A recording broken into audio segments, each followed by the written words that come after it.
दुर्भाग्य है कि चुनाव के बाद मैं अपने सिरसा की सरदारी के बीच में आया हूं। इलेक्शन के दौरान भी कई कार्यक्रमों के बीच में, आपके बीच में आना पड़ा। अलग अलग जगहों पर जो कार्यक्रम थे उन कार्यक्रमों में रहने का अवसर मिला और आज आप लोगों का मैं एक मुख्यमंत्री के नाते नहीं, मैं एक पार्टी के अध्यक्ष के नाते आप सबका धन्यवाद करने के लिए आया हूं। भाइयों, मुझे खुशी है कि आप लोगों ने जबरदस्त काम किया है, परंतु एक तरफ 10 वर्षों के कार्य थे और दूसरी तरफ भाइयों झूठ था। होता है कई बार झूठ ज्यादा गति से फैलता है, सच्चाई की गति थोड़ी धीमी होती है, परंतु उसका लाभ होता है। झूठ का ज्यादा समय नहीं चलता, वो कुछ समय के लिए चलता है। हमारे बुजुर्ग भी बोलते हैं, बुजुर्गों की एक कहावत है कि काठ की अंडी है, एक बार चढ़ेगी, बार बार नहीं चढ़ेगी। मुझे ध्यान में है जब तुम्हारा ये 2009 की बात है, हमारा हिसाब किताब नहीं था।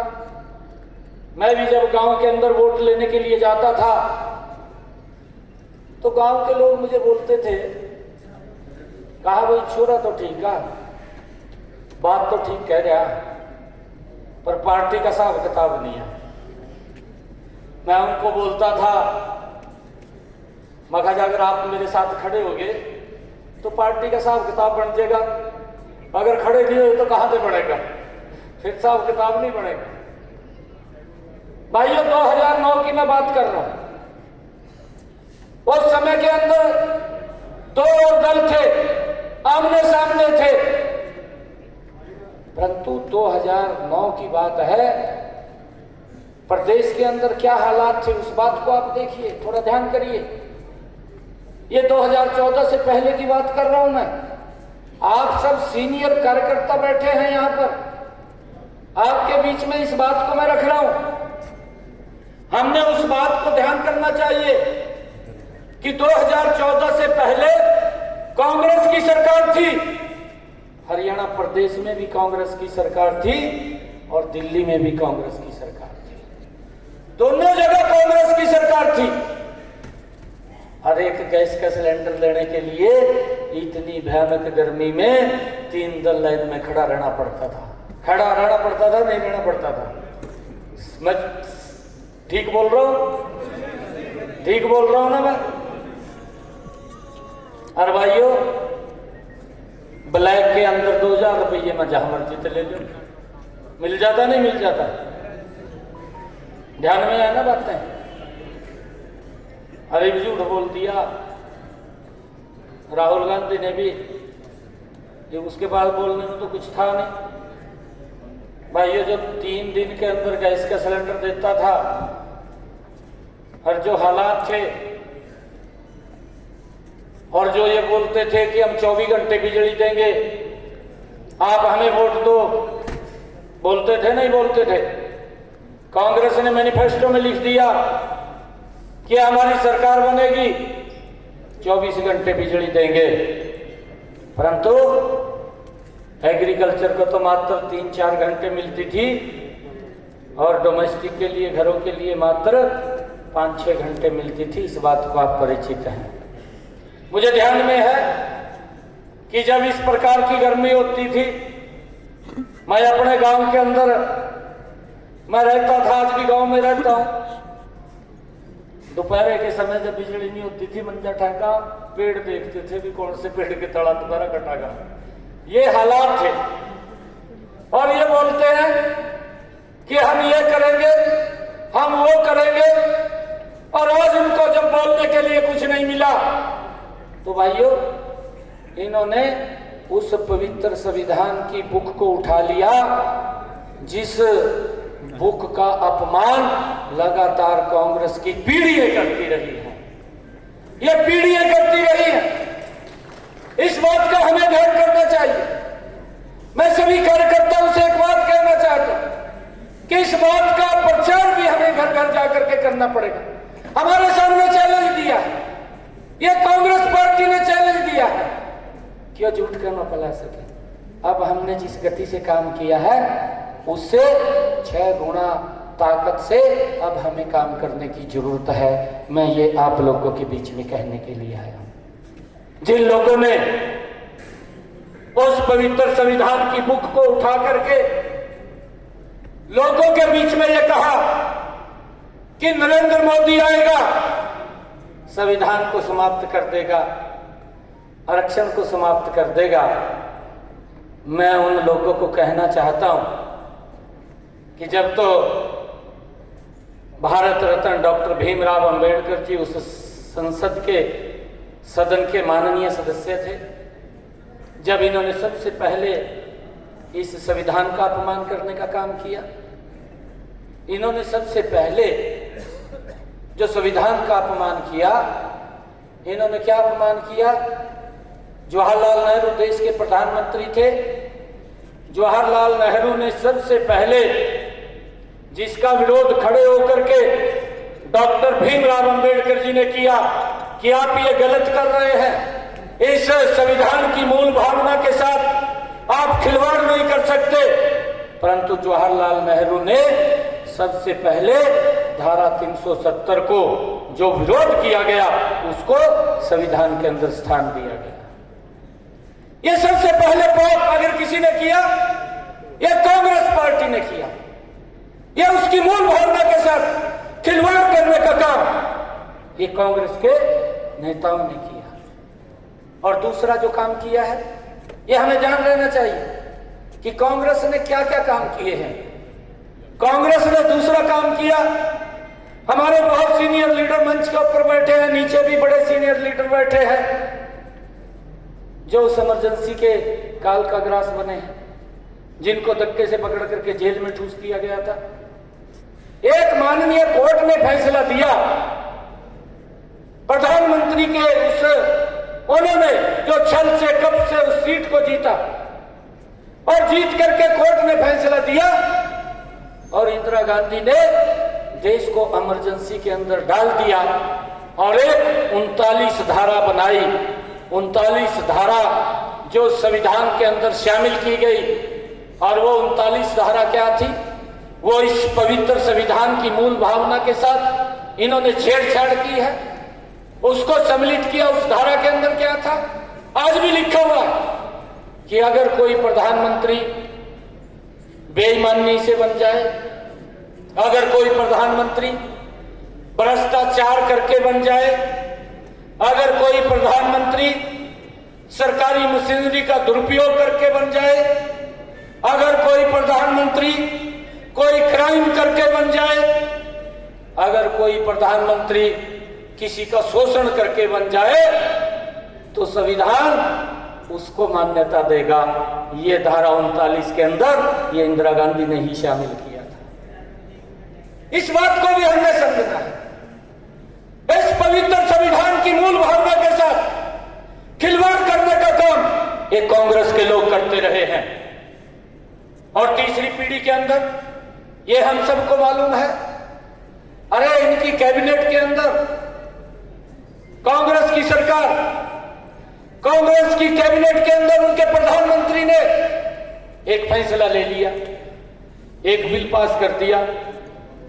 ये तो कुछ भी नहीं था, ये तो खाली एक सांसद था और ये व्यक्ति खड़ा होता है उस पवित्र लोकतंत्र के मंदिर के अंदर और खड़ा होकर के उस बिल को तार तार करता है, फाड़ करके उसके ऊपर फेंक देता है। कहां संविधान है, कहां लोकतंत्र है, कहां संसद की मर्यादा है? भाइयों, ये बात भी इनसे पूछनी चाहिए। ये लोग संविधान की बात करते हैं। अरे ये देश इन पिछले 10 वर्षों में नरेंद्र मोदी जी के नेतृत्व में इस संविधान के अनुरूप चल रहा है। और भाइयों, जब ये देश संविधान के अनुरूप चल रहा है तो इन लोगों को पीड़ा होती है, इन लोगों को दर्द होता है कि देश क्यों चल रहा है। और इस झूठ को रोकने के लिए भाइयों, ये झूठ आगे ना फैला सके, ये और कोई बड़ा झूठ ना बोल सके, ये चैलेंज भी हमारे सामने है। इस बात को लेकर के मैंने आप लोगों से आग्रह किया है कि हमने और गति से काम करने की आवश्यकता है। आने वाले इस अक्टूबर के अंदर जो विधानसभा के चुनाव है, मैं आज आप लोगों से एक आग्रह करना चाहूंगा कि भाई डट जो। मैंने कहा है जिस दिन से मेरे को जिम्मेवारी मिली है, मैं आज भी यहां कह रहा हूं आप लोगों के बीच में, ये स्पष्ट रूप से कहता हूं, मैंने अधिकारियों को निर्देशित किया है कि हमारा कार्यकर्ता है। मैंने पहले भी कहा था कि हमारा कार्यकर्ता है, वो कोई गलत काम नहीं करता, वो लोगों के काम के लिए आता है। अगर वो काम लेकर के आएगा तो आपकी ड्यूटी है उस काम को करना। अगर किसी ने चक्कर काटे तो आपके चक्कर मैं कटवाना जानता हूं। मैं बिल्कुल उसके अंदर, मेरा एजेंडा स्पष्ट है, मैं एजेंडा कोई दूसरा नहीं रखता, मेरा विजन भी स्पष्ट है। कई बार हमारे नेता बोलते थे कि ये भारतीय जनता पार्टी की चक्की है, ये पीसती तो बारीक है परंतु धीरे धीरे पीसती है, परंतु मेरी आड़ी चक्की तो भाई ये पीसेगी भी जल्दी और बारीक भी पीसेगी अगर कोई अधिकारी इस प्रकार की गलत काम करेगा। हमने स्पष्ट कहा, हमने ये स्पष्ट कहा है कि आप अपने व्यवहार के अंदर तब्दील लेकर के आइए। अगर किसी मेरे कार्यकर्ता ने चंडीगढ़ में आकर के मेरे को बता दिया ना कि इस अधिकारी ने मुझे परेशान कर दिया, तो उसको परेशानी में मैं डाल। ये बटुए से निकालो, निकालो, आप निकालो, निकालो पीछे बटुए से निकालो, निकाल। अरे हम चाहते हैं कि लोगों के काम हो, उसके अंदर व्यवहार में तब्दीली करिए। और मैं आपको बताना भी चाहूंगा कि इन पिछले दिनों में ये 6 जून को कोड ऑफ कंडक्ट कटा था, आज मेरे ख्याल से 27 जून है, 27 है, 28, 3 जुलाई, 3 जुलाई है भाई। ना तो दिन का पता लग रहा ना तारीख का पता लग रहा।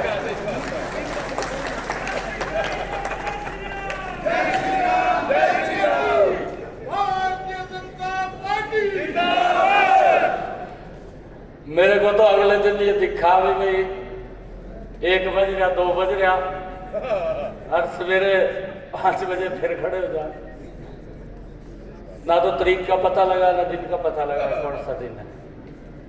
परंतु मैं आज अपने सभी कार्यकर्ताओं के बीच में मैं ये कहने के लिए आया हूं कि हमने जो निर्णय किए हैं, हमने जो निर्णय लिए हैं, जो हमारी डबल इंजन की सरकार ले रही है, उसकी भी चर्चा, उसकी भी बात हमने हर घर के अंदर कहनी है। किस प्रकार की इनकी भाषा है, ये किस प्रकार का व्यवहार कर रहे हैं, देश को तोड़ने की बातें करते हैं, देश को कमजोर करने की बातें करते हैं, देश के अंदर से भाईचारे को समाप्त करने की बातें करते हैं। भाइयों, इस बात को हमने समझना है। हमारा क्या कसूर है? हमारा कोई कसूर नहीं है।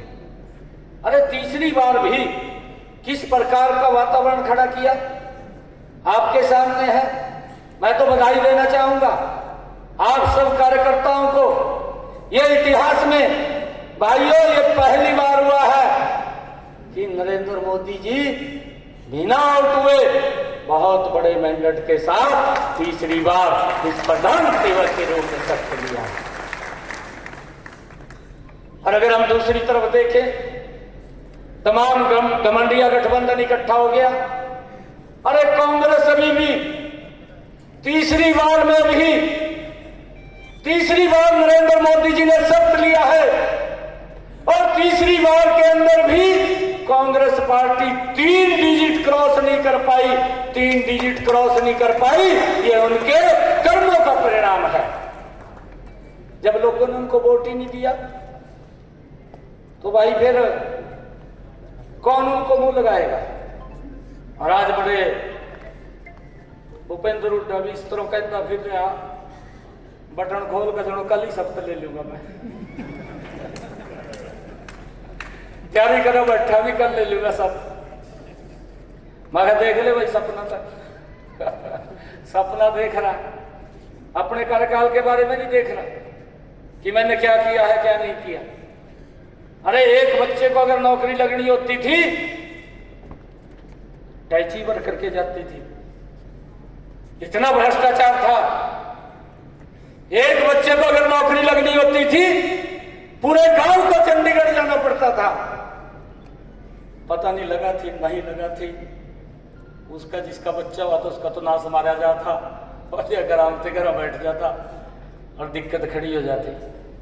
भाइयों आज हमें गर्व है, एक भी गांव ऐसा नहीं है अगर मेरा कार्यकर्ता किसी गांव के अंदर जाएगा, भाइयों मैं उसकी सोच की बात नहीं करता, परंतु मेरे कार्यकर्ता का सम्मान वो सम्मान से ऊंचा होगा, आपका सर नीचा नहीं होगा। ये काम हमारी सरकार ने किए हैं।